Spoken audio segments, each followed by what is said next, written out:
Hello friends, welcome to Office Platforms. Santosh this side. In one of my previous videos, I explained you what is name ranges, how can we create name ranges, and how to use them in formulas. And even I have taken you through the process of how to do a lookup with two criterias without using any lookup function and just using the name ranges, that too with the help of an indirect function.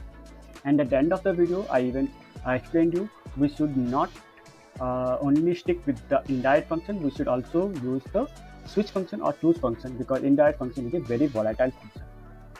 In this video, I will take you through a brief example of how to use choose function, switch function, and indirect function, and how can we get dynamic chart ranges using the name ranges with the help of one of these functions. In my current screen, if you see, I have a data set for the year 2021, 2022, and 2023. I have created three different data tables, the name ranges for one for 2021, one for 2022, and one for 2023. And I have extracted the information for each year. So if I select the year 2021, the data set for 2021 will be reflecting over here. And all these data are created using one of the functions, one for switch, another is for choose function, and then using the indirect function. And similarly, the graphs are also changing with the help of the data. So if I select 2022, the data set for 2022 will be populated over here. So let's proceed and see how can we get this graph and the different dynamic ranges. So let us start creating the data. From this data, let us create the name range for the year 2023. Select the data, Control F3, new year 2021. Get the range, it is very important. Click OK. Another year 2022, select the range. OK. New year 2023, select the range. OK. Click OK. Now, before proceeding, let's select if all the ranges are proper. Right. For 2, range is right, and for 3, it is proper. Fine. And let us create a helper column where we can store the years 2021, 2022, 2023, and create a drop down at the validation data validation list source, these three in sequence. Click OK and select 2021. Now, with the help of indirect function that we learned in the previous video, if you have not watched my previous video, please watch it. The link should be appearing right now on your screen. Is equal to indirect function, and then let us write year and select 2021. Close, enter. So we got the data for the year 2021. Let us check with 2022, and let us check for 2023. Okay. Now let us get this data or fetch this data using the switch function. So when I write switch, the first thing that it is asking is the expression. What is that expression, or in simple words, what is that cell or the value that needs to be evaluated to get the result? Okay, so if I write it, if I select this cell and write, if the cell's value is 2021, then the result should be year 2021. See, the moment I select 2021, the area is highlighted. So if the value is 2022, then give me the result as year 2022. And if the value is 2023, then give me the result as year 2023. See, all the data ranges are selected, data set selected. Now press enter. Let us change this data and see for 2022, both the data sets are highlighted. Now let us try to fetch this data using choose function. Choose index number. Choose asks for index number. It is not asking for a cell. It is asking for the index number. So index number, how it evaluates is, if the index number is 1, then it will go for 2021. If the value is 2, then it will go for 2022. And if the value is 3, it will go for 2023. It will not check if one is corresponding to 2022 or if one is corresponding to 2021, so it will go in this sequence.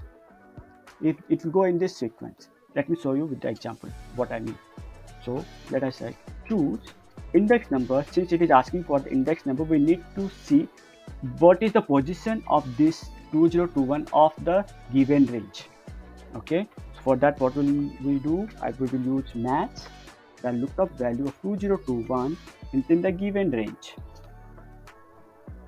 for those, and then if the value, if the matching, if the index value is 1, the result should be 2021.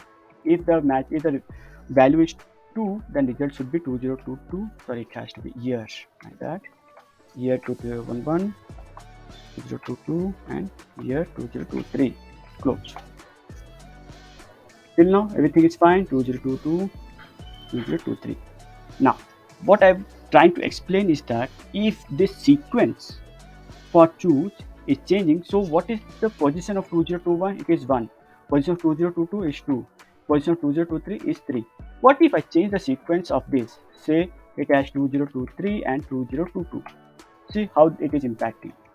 Over here, both these tables are not impacted because they are being in the indirect function. They are getting references to your 2023, and in the switch they have a value to cross check what is the value of this versus this.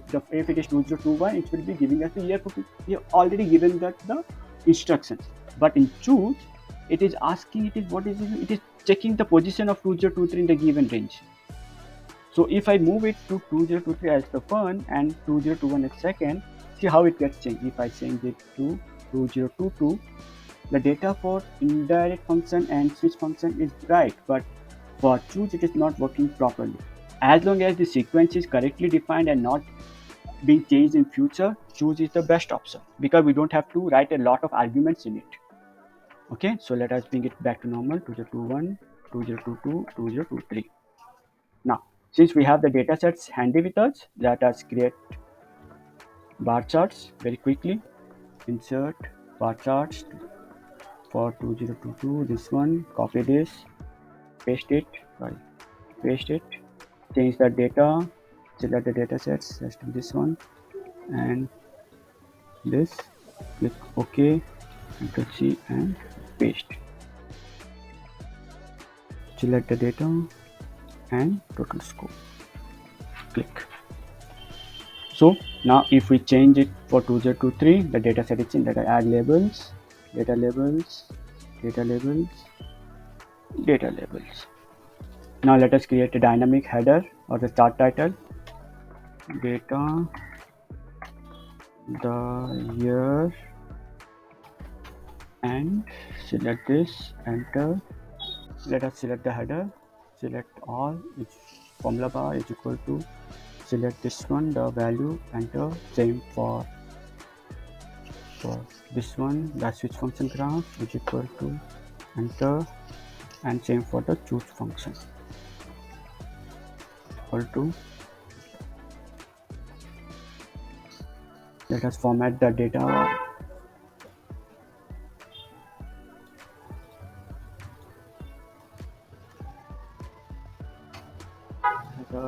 To